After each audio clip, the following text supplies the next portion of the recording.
Selamat malam, salam sejahtera. Bongkar, jangan tak bongkar. Bongkar sampai orang tahu. Jangan malu-malu. Malam ini kita nak ulas satu isu luar biasa. Aku percaya semua orang di Malaysia ini sedang terkesan dengan isu kenaikan harga barang. Beberapa hari yang lalu aku pergi ke sebuah mall membeli barang-barang keperluan rumah. Bukan mall, kedai biasa. Kedai biasa, aku pergi ke kedai itu beli barangan keperluan, beli telur. Terkejut juga dengan kenaikan harga telur. Dan yang paling mengejutkan, harga minyak dalam botol. Ada kawan cakap sekarang ni harga minyak masak dalam botol yang besar 5 kilogram tu sama harga dengan minyak penuh tank sebuah kereta Myvi. Jadi dia kata mungkin selepas ni minyak masak tu boleh tuang di dalam kereta Myvi dia supaya keretanya boleh bergerak dengan hanya menggunakan minyak masak yang berharga RM50 sebotol 5 kilogram. Aduh, sangat payahlah. Dan hari ini ramai orang bercakap, netizen kata apa yang telah dilakukan dan apa yang sedang dilakukan oleh kerajaan. Dan terkini ahli parlimen daripada pembangkang menggesa pecat menteri atau rombak kabinet. Sebelum kita teruskan isu ini, ulang sekali lagi tajuk isu malam ini. Elok pecat menteri atau rombak kabinet, kata ahli parlimen ini. Apa pendapat kamu tentang cadangan ahli parlimen ini? Adakah anda setuju atau tidak?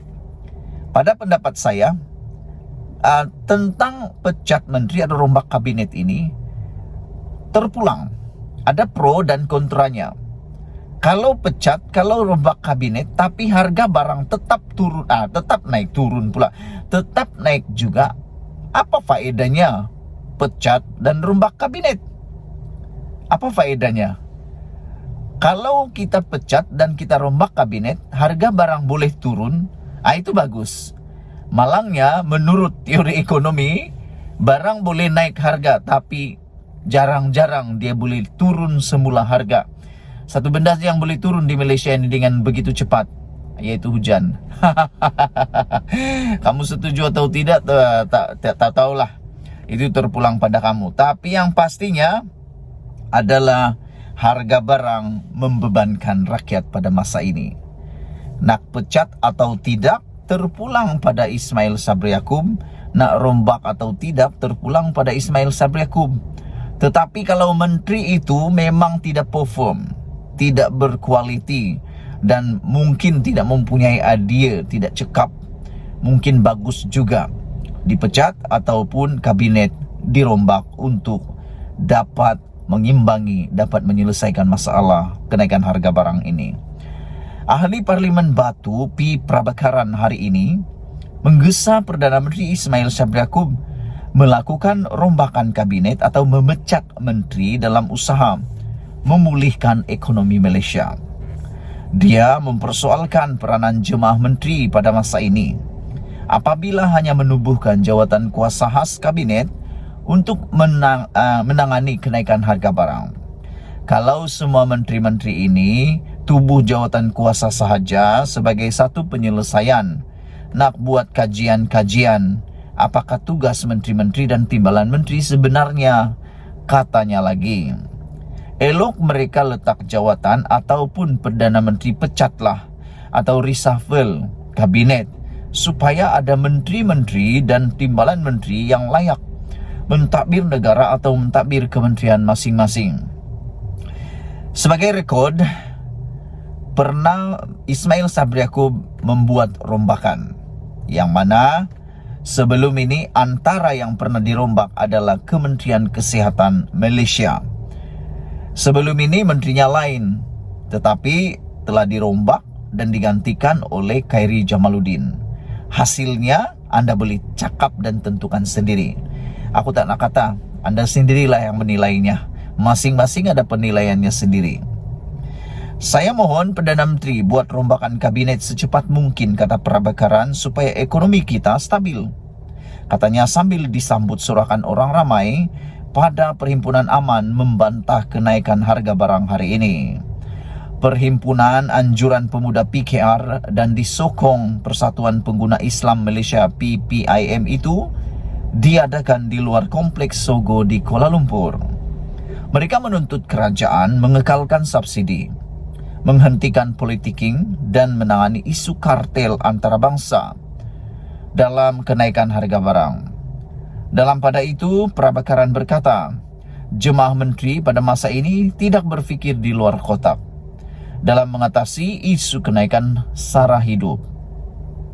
Contoh, isu harga ayam naik sebab harga makanan ayam naik.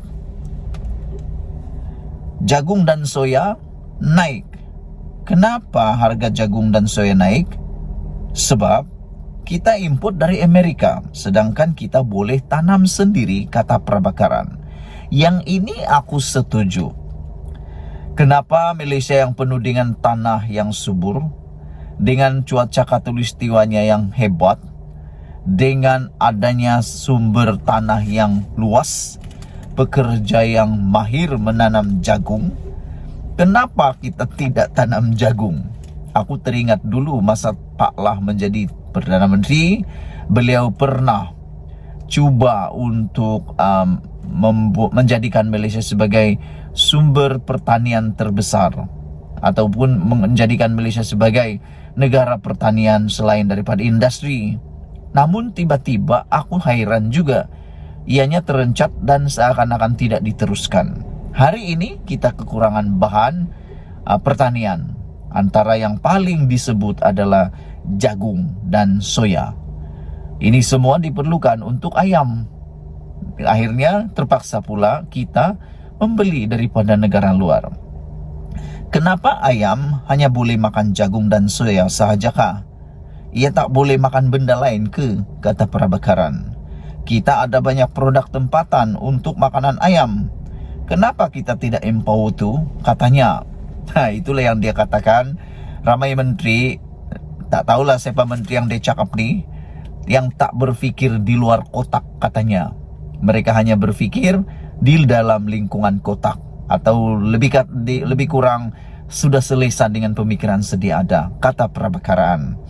Prabakaran berkata dia akan membangkitkan isu itu dalam persidangan Dewan Rakyat akan datang. Aku rasa bila persidangan Dewan Rakyat akan datang ni, akan isu ini panas dan harap-harap tidak adalah pergaduhan kah, perselisihan faham kah, pertikaman lidah kah dan sebagainya. Janganlah jadi seperti sangkar pula sangkar pertarungan pula parlimen nanti ya. Okey, jadi sebelum kita berpisah, saya baca sekali lagi tajuk isu malam ini. Isu harga barang, elok pecat menteri atau rombak kabinet. Tinggalkan komen anda sekiranya anda setuju dengan pendapat Prabakaran ini. Malaysia kita punya, kita jaga sama-sama, cintai Malaysiaku. Kita jumpa lagi. Bye-bye.